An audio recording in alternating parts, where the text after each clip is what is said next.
Welcome, everyone. It is the local Toyota dealers KSR post-game show for the second straight time this season. Kentucky comes back from 14 points or more down to win against Tennessee and sweep the season series.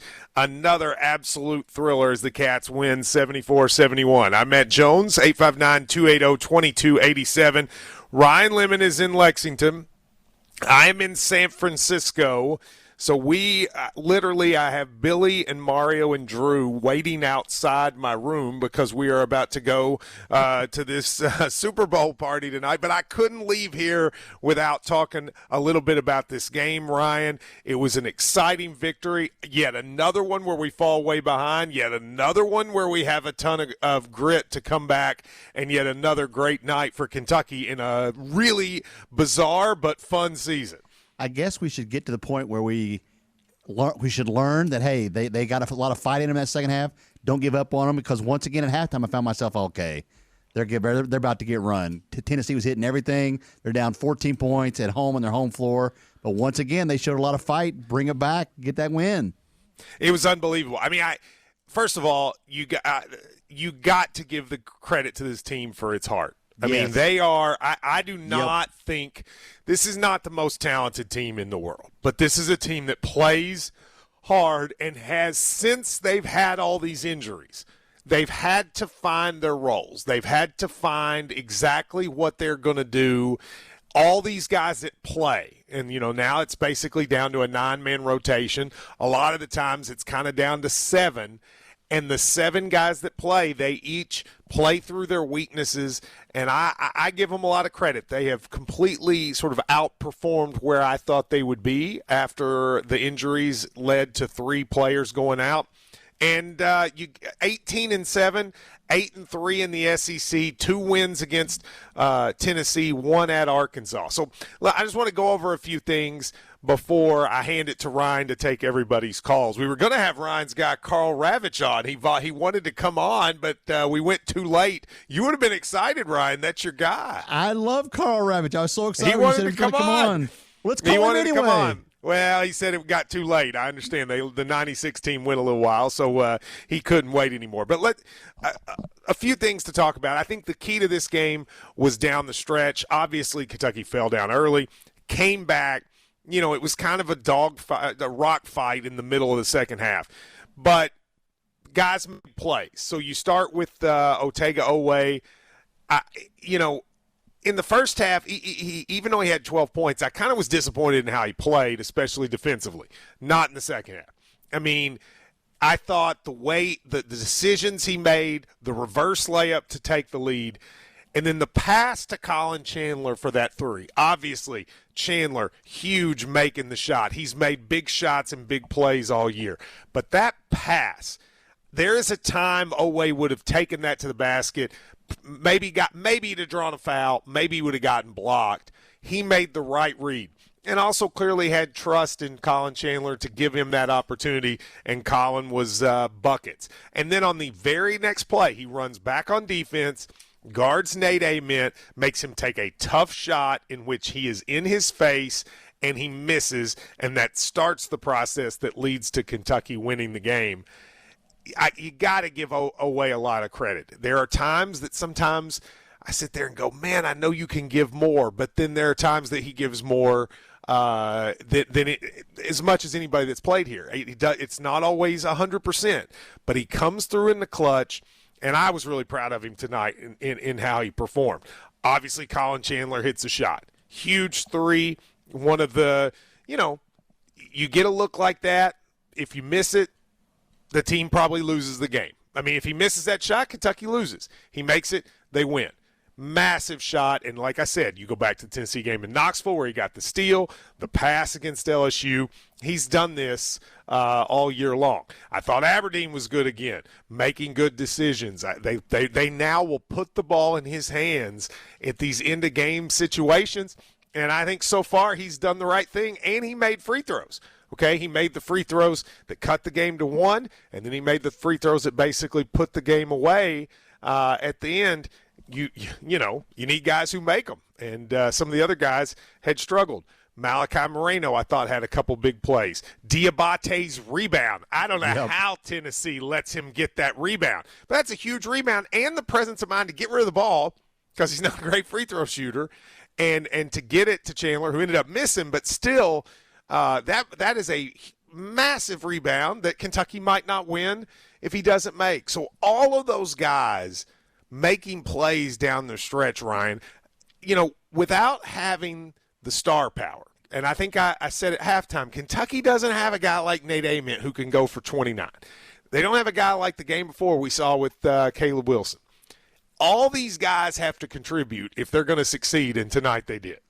I'm glad you mentioned No Ways Pass because I put a big star by it on my notes because we're all going to remember Colin Chandler hitting that shot. Wait a minute, you took notes? I've got game notes here for the. Oh, I love it. I love a show prepared prep. Ryan Lemon. But go ahead.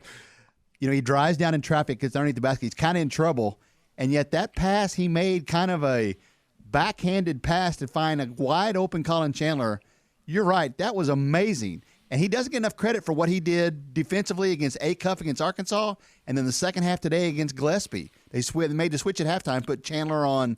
Yeah, Ament. well, both those guys. Yeah. I mean, Oweh did a great job on Gillespie, and then I thought Chandler held his own on Ament. Absolutely. You wouldn't necessarily have thought that was a matchup that would have gone Kentucky's way.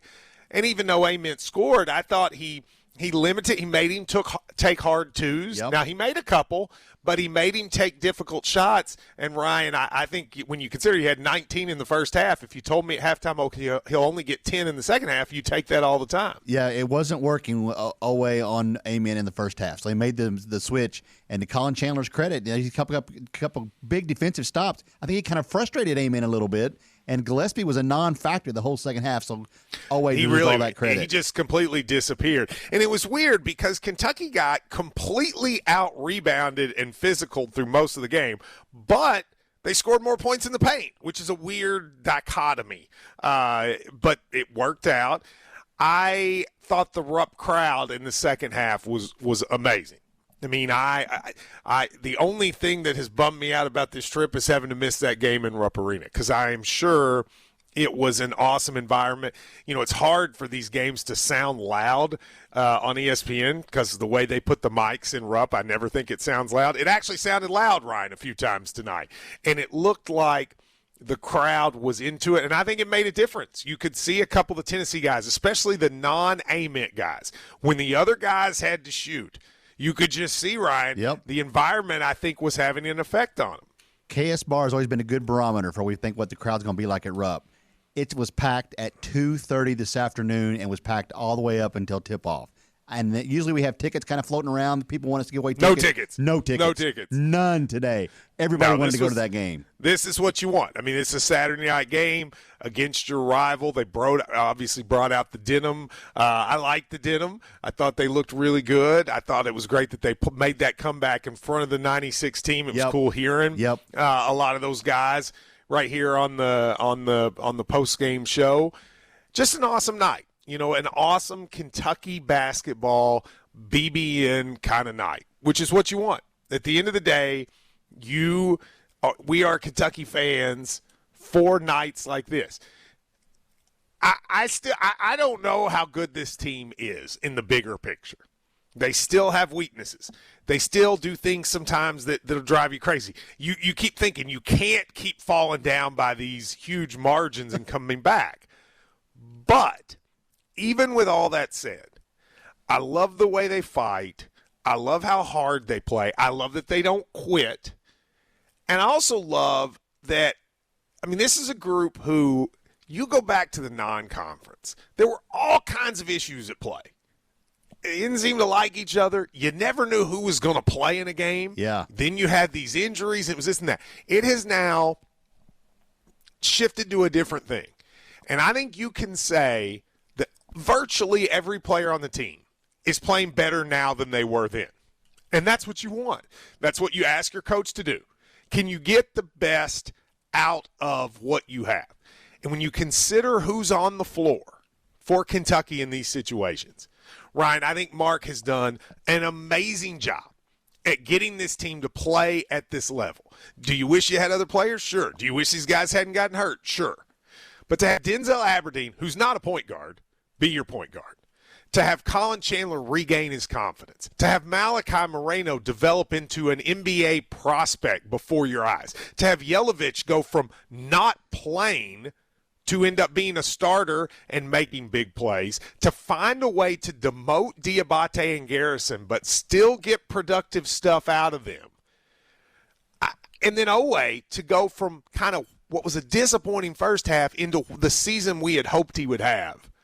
I just think it's been it's really – I give Mark a lot of credit. I mean, I thought it was a poor performance coaching in the first half of the year. But to flip it around – and to be 8-3 at this point in the SEC, you got to give him a salute. And I think to continue your narrative, Trent Noah, a guy that didn't even play like the first 3 SEC games, I think, and now he gets he loves major playing minutes. Against Tennessee, doesn't he? He does. You're right. He is a Tennessee killer. You grow up in Harlan County, that's what'll happen. I think they now know who their roster, who it is, who they are, whether they know their responsibilities. I think they just go out and just playing now and not looking over their shoulder, thinking they may get, especially for Aberdeen. Aberdeen's a guy that I told you, he's one of my least favorite players in a long time. Now I love the guy. I do love him. I love the way he plays. I love he has – I think not worrying about having to do something to keep from getting pulled has made it to where he doesn't force the issue as much as he did, and he's totally a very agree. good defender, and I think that's made him be really, really effective. So it's an awesome win. Bigger picture, 7 more games left in the regular season. There was a time 3 weeks ago that I didn't think it was assured they would make the tournament. Now, absent a complete collapse, they will make the tournament. As long as they win 1 or 2 more, I think they'll be fine. Now, the schedule's hard. These last 7 games, you play Florida twice, okay? You play at Auburn. You play at Texas A&M. You host Georgia. This is a tough, tough stretch coming. But you look at those games, and I would say, all right, there might not be many games that I could say we're definitely going to win. But I also don't think there's any games you can count this team out on. At Florida will be difficult, but the rest of them, why not? If you keep playing like this and you keep playing hard and then you get in the tournament and you see what the matchup is. And whatever the matchup is, if it's the right one, they'll have a chance to fight and be in it at the end.